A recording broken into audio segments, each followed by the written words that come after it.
This is a 20-second question from the Digital SAT Test 1, Module 1 from the Bluebook app. It's saying that we've got two equations, 2y equals c, and that they intersect at one point. And then here's our other equation. We need the value of c. Well, if they intersect at one point, then what you're doing is b squared minus 4ac has to equal 0. So that's something that you'd want to know. And that's when you'd form ax squared plus bx plus c. So first we got to do a system of equations. If 2x equals c, you can divide, or if 2y equals c, you can divide both sides by 2 and get that y equals c over 2.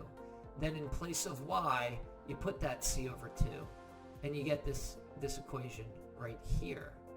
And now to get rid of the fraction, you can just multiply the whole thing by 2.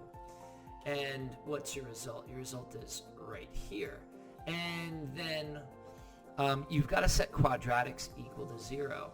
So you add your 4x and subtract your 18x from both sides, and you wind up with this as your quadratic. So now we're ready to do b squared minus 4ac. Your b is negative 18 squared minus 4, your a is 4, and your c is c. And then once you work the math out over here, you wind up getting that your c equals 20.25, which is your answer. Bubble in, move on. Thank you for joining us today. See the full length video. Check us out on YouTube, IB Masters Learning Center. Have a great day.